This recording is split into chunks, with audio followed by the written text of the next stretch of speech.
During so-called Liberation Day, Donald Trump imposed tariffs on territories populated not by humans, but by penguins. He imposed tariffs on countries with which the United States runs a trade surplus, not a trade deficit. He imposed tariffs on products that cannot be produced domestically, which means a higher cost for American consumers without any benefit to American manufacturers.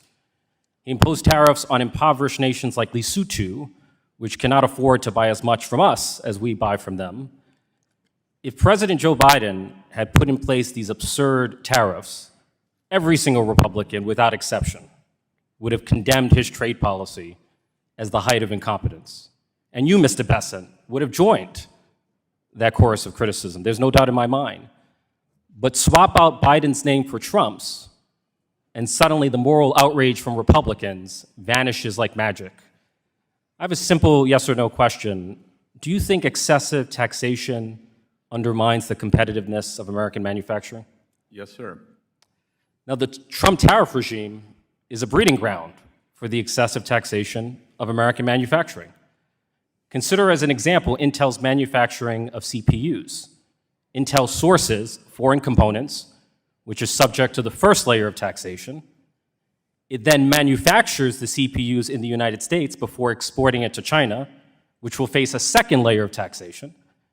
And finally, China will export the CPU back to the United States, where it will face a third layer of taxation. Taxation upon taxation upon taxation of American manufacturing goods. Do you think that kind of compounding taxation of American manufacturing goods like Intel CPU will strengthen or weaken American manufacturing? Sir, I just want to be clear. You're saying that taxes raise cost. I'm sorry? Sir, you're saying that taxes raise costs. Taxing the intermediate goods that go into a manufactured product raise costs, yes. So you're saying that taxes are inflationary. Taxes are inflation, yes.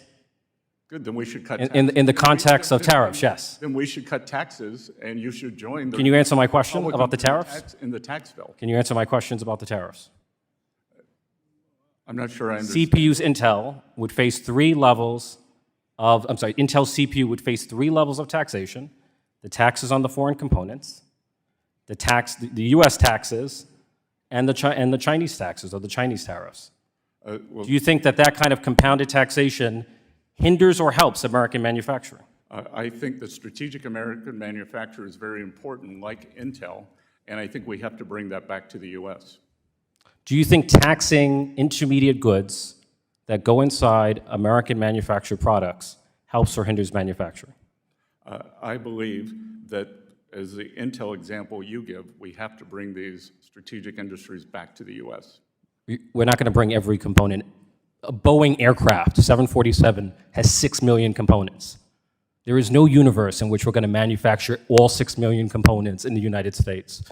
And so if you impose a tax on those foreign components, you are hindering the manufacturing of Boeing 747 here in the United States. Do you even acknowledge that?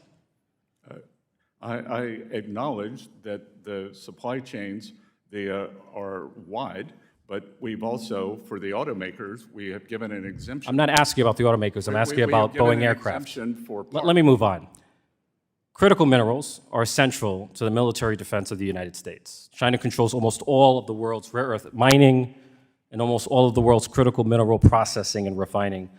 The Trump administration has chosen to wage a total trade war with China without first building a critical mineral supply chain here at home.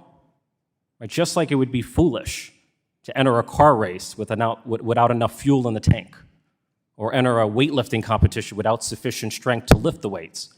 It seems equally foolish to wage an all-out trade war on China without a domestic critical mineral supply chain, breaking China's strongest chokehold over the United States. The CCP's chokehold on critical minerals and rare earth elements is a precondition for winning the trade war against China. Do you agree with that?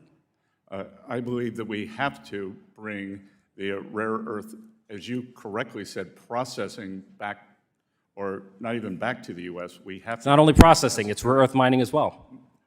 And it's critical mineral processing and refining. Strategic minerals. And the rare weaponization earths- of critical minerals against the rare- United rare earths States are is not the that- opposite of making America safe again. Rare earths are not that rare. Processing is rare. The mining is rare too. We have a insufficient mining industry here in the United States, and you know that. Good, then I'll hope you'll join us in the deregulation of many of these onerous mining requirements. I think my time has expired.